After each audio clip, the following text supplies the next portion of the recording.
Before we begin, I want to invite you to relax, just a little. I'm going to tell you a story about anger, not as something wrong or dangerous, but as something that learned how to protect when no one else did. As you listen, observe your body and take in any information it gives you. So many of us were taught to fear our anger, to silence and manage it, or even judge ourselves for feeling it at all. But anger doesn't appear out of nowhere. Long before anger was made known, there was something that mattered deeply.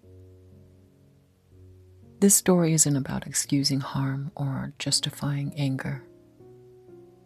It's about remembering the protected gifts that anger has been guarding, often alone and misunderstood. As you listen, I invite you not to ask, "Is this me?" but instead, what in me recognizes this? When you're ready, we can begin.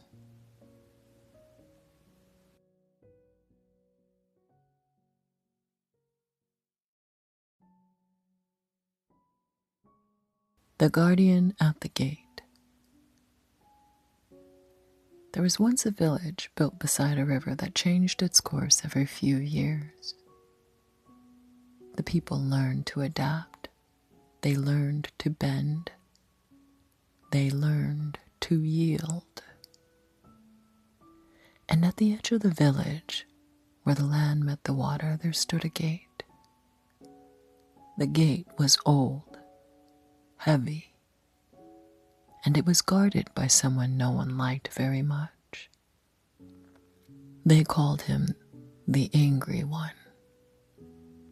He was loud when the river rose. He slammed the gate when people tried to cross at the wrong time. He shouted when the children wandered too close to the current. The villagers said he was a problem. "He overreacts," they whispered. "He's too intense. If he just calmed down, everything would be fine." So they tried to ignore him.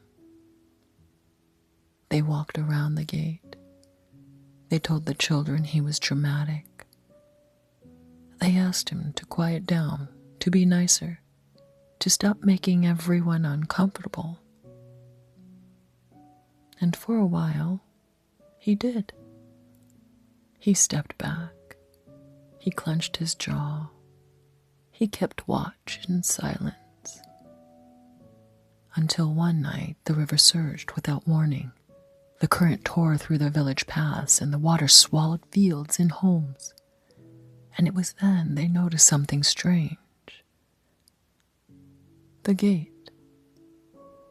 The gate was still standing. Bent, scorched, but holding. When the water receded, the villagers approached the Angry One carefully. "You didn't warn us," one said. He looked exhausted. "I did," he replied quietly. "But you only hear me when I shout."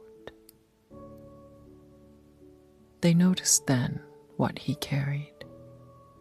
Not a weapon, but a map of the river's patterns. Not rage, but timing etched into his bones. Not cruelty, but care sharpened by years of watching the river take what was precious. They saw that every time he had slammed the gate, it was because the river had shifted. Every time he raised his voice, it was because something living was too close to being lost. The Angry One was not guarding the gate because he loved control. He was guarding it because he loved the village. because he loved the children, because he loved the land, because he remembered every time the river took something no one ever spoke of again. When they finally asked him what he needed, he didn't say silence. He said, "Listen sooner. Trust what I see. Let me speak before the water rises." And slowly, the village learned. They didn't exile him. They didn't hand him the gate forever. They learned to read the river with him. And the angry one, no longer forced to shout, became a guide. Anger is not the storm.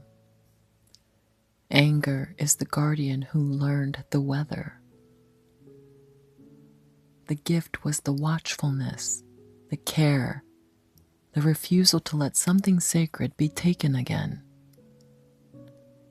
When anger is heard early, it doesn't need to stand at the gate alone. What is your angry one guarding? When your anger rises, don't ask why. Ask what. Pause before answering. This isn't about fixing, just noticing what feels threatened right now. What mattered here before the anger showed up? What boundary feels crossed or unseen? What part of me feels small, dismissed, or unprotected? What was I hoping for before I became angry? What did I care about enough to feel this? Anger isn't asking to be erased. It's asking to be listened to early. The gift is not the intensity. The gift is what mattered enough to be protected.